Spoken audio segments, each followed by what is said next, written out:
Hi everyone, welcome back to Afan's English Corner, the podcast where we make English really simple. Hi everyone, I'm Sophie, and if you're joining us for the first time, welcome. So today we're talking about how to improve your speaking English honestly and in a way that actually works in real life, not in a textbook, real life.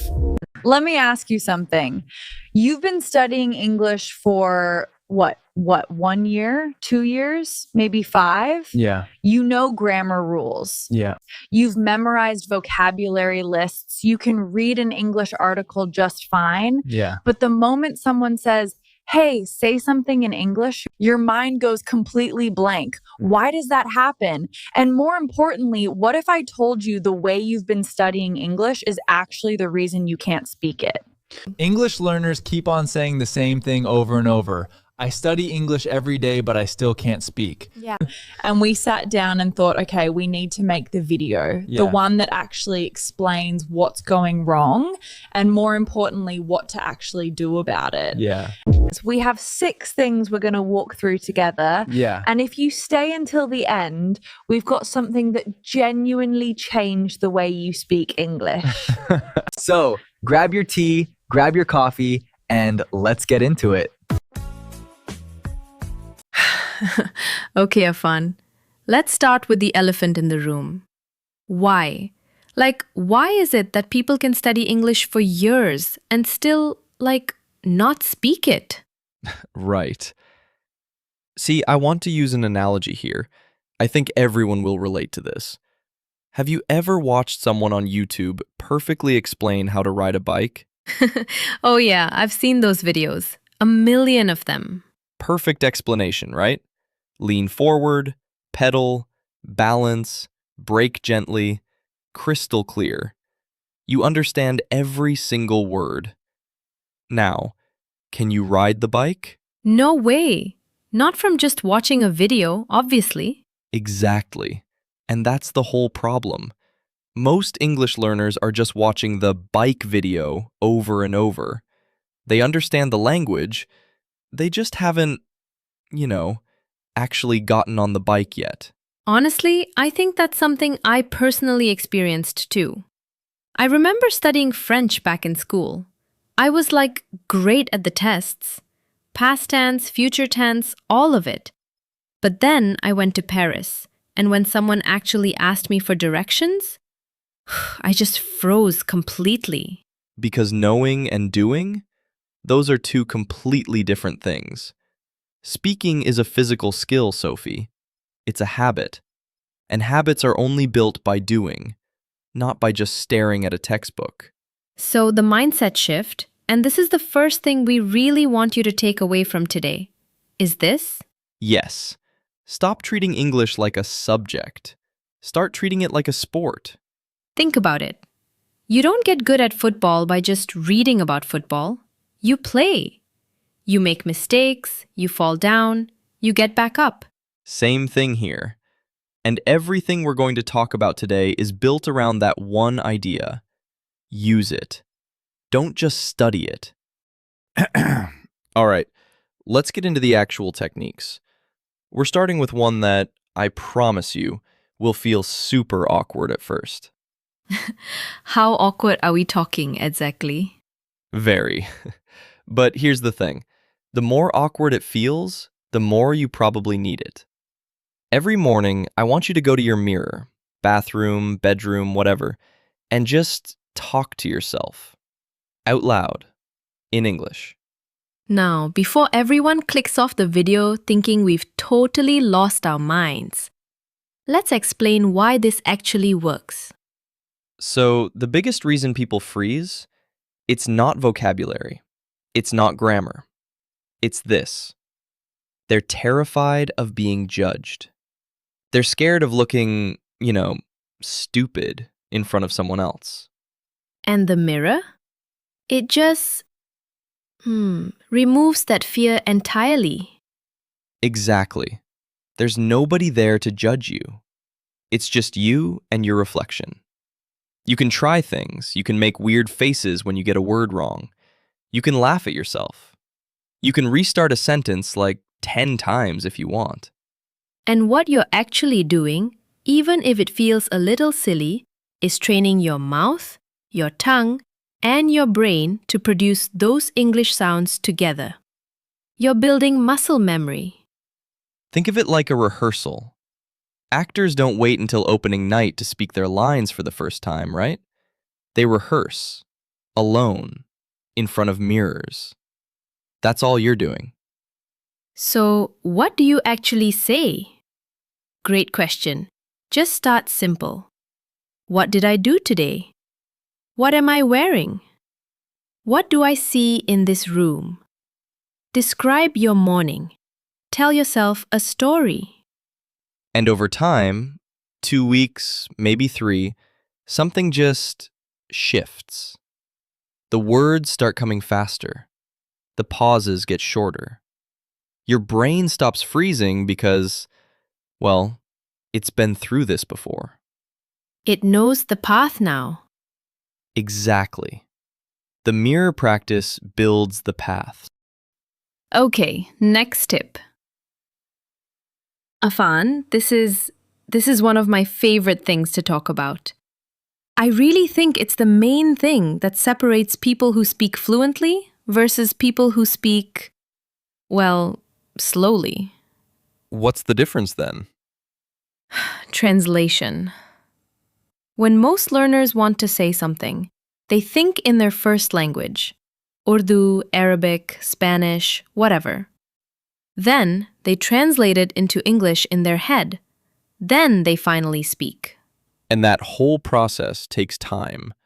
So by the time you've actually translated, the moment has passed and you feel like totally left behind in the conversation.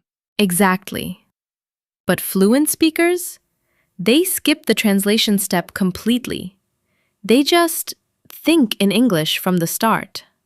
Now, I know what you're thinking. How on earth do I do that? It sounds impossible if you've spent your whole life thinking in another language. It's not impossible. It just takes practice. Here's a simple way to start. Throughout your day, when you're walking to the kitchen, looking out the window, just waiting for the bus, narrate what you see, in your head, in English. Like, I'm thirsty. I want water. The cup is on the table. The table is wooden. It's a bit scratched. See? Simple sentences, simple observations. But you're training your brain to generate thoughts in English without that annoying translation step. It starts to feel natural, genuinely, after a few weeks.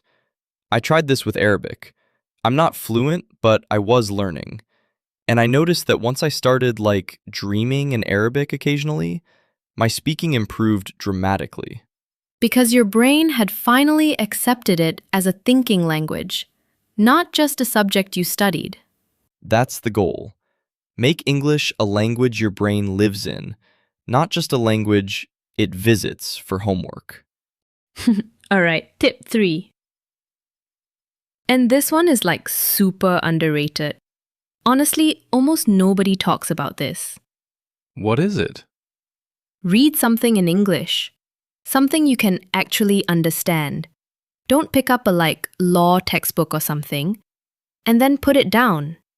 And try to explain it back to yourself. Out loud, in your own words. Ooh, I like that. So it's not just reading, it's... No, reading is passive. You're just receiving information. But the moment you have to explain it back, you have to produce English. And that's where the real learning happens. So what kind of things? For people who are, say, beginners, what level should they start with? Start with things that genuinely interest you. If you love football, read a match report. If you love cooking, read a recipe article. The topic doesn't matter. What matters is that you understand most of it. And then you close the article. Close it. Don't look at it. And you say, out loud, what you just read, in your own words. Keep it simple. Like, I just read about a football match. The team scored 2 goals. The manager was happy. Exactly. That's all it takes. And what this does is force your vocabulary into your speaking. The words you recognize when reading, now you're actually using them. And that's when they become yours permanently. It's like the difference between seeing a word in a dictionary and actually using it in a real conversation. One of those sticks. The other one, it just disappears. Even 5 minutes of this every day will build your vocabulary and your fluency at the same time. 2 birds, 1 stone. Exactly. So, find something you enjoy. Read it, understand it, close it. Explain it back like you're telling a friend. Even 5 minutes of this every day will build your vocabulary and your fluency at the same time. 2 birds, 1 stone. Beautiful. Now a fan. The big one, the one we promised everyone. Oh yes, it's time. This is the one people resist the most, and I totally understand why. Most people hate the sound of their own voice. Literally everyone. I still find it slightly uncomfortable. But hear me out. This technique is irreplaceable. Nothing else does what this does. Here's what you do. Grab your phone, open the voice recorder, speak in English for 60 seconds about anything. Your day, a topic you care about, a story, anything. Then, and this is the important part, you listen back. And the first time you do this, it's going to feel really weird, because you'll notice things you never noticed before. You'll notice how many times you said or You'll notice words you mispronounced. You'll notice sentences that, trailed off and didn't make sense. You'll notice your speed. And here's the kicker. Your listener hears all of that too. But you don't notice it when you're speaking because you're too focused on what's the next word? How do I say this? Recording yourself makes you your own teacher. Suddenly you can hear your mistakes objectively, not while panicking in the moment, but calmly, after the fact, with full attention. I actually did this when I was improving my public speaking, and I was honestly shocked. I thought I was speaking clearly, but when I listened back, I was rushing through the key points, I wasn't pausing where I should have, and I kept saying basically every other sentence.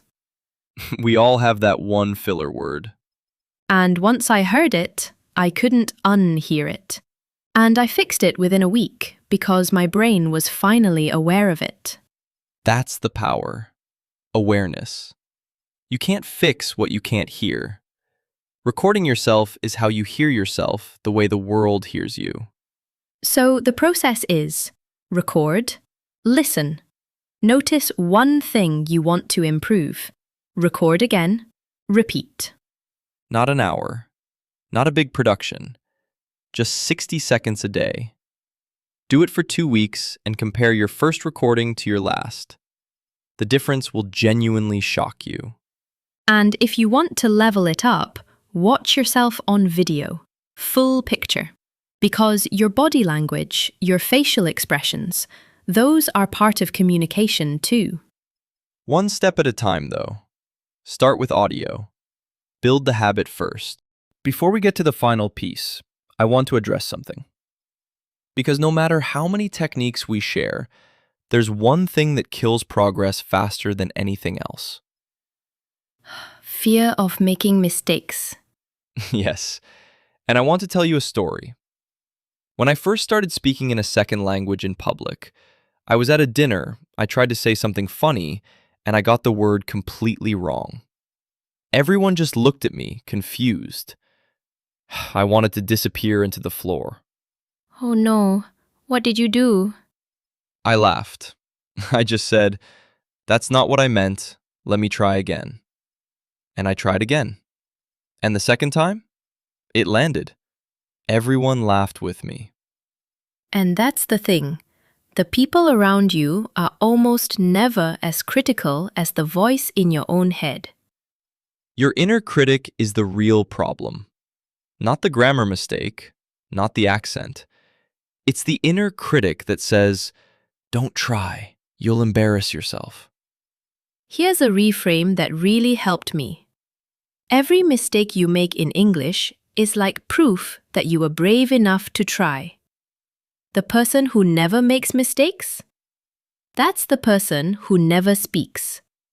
Which would you rather be? Exactly. Mistakes are data. They tell you exactly what to work on next. Welcome them. And the truth is, native speakers make mistakes too. They say the wrong word, they trail off, they start a sentence and change direction. Language is messy. That's just normal. So from today, don't aim to speak perfectly. Aim to speak more. Okay, we promised you one last thing, and this is it. This is the thing that actually ties everything together. All of these techniques, mirror practice, thinking in English, read and speak, recording yourself, embracing mistakes, they all have one thing in common. They only work if you do them consistently. Not perfectly, not for hours every day, just consistently, a little bit every single day. Here's what most people do. They get super motivated, they study English intensely for 2 weeks, and then life gets busy and they stop for a month. And when they come back, they feel like they're back at square one.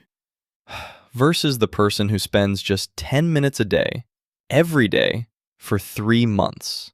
No breaks. That person will always outperform the intense but inconsistent person. Every single time.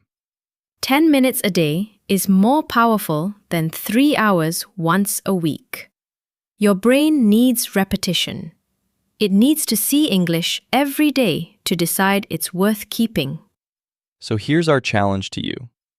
Pick one technique from today, just one, and commit to it for the next 7 days. Mirror practice, thinking in English, read and speak, record yourself. Just one, 7 days. See what happens. And then come back here and tell us in the comments what you chose and how it went. We genuinely read them. They inspire us as much as we hope we inspire you. Let's do a quick recap before we go. Tip 1. Talk to your mirror. Remove the fear by practicing alone first. Tip 2. Think in English. Narrate your world and skip the translation step. Tip 3. Read something you enjoy, then explain it back to yourself out loud. Tip 4. Record yourself and listen back. Become your own teacher. Tip 5. Embrace your mistakes. They're not your enemies. They're your fastest teachers. And the secret that makes all of it work. Consistency. A little every day. Now say these with us, slowly, with feeling. I speak English every day. I am getting better step by step. Say that last one more time. And actually, mean it. I am getting better step by step. Okay, that's everything for today.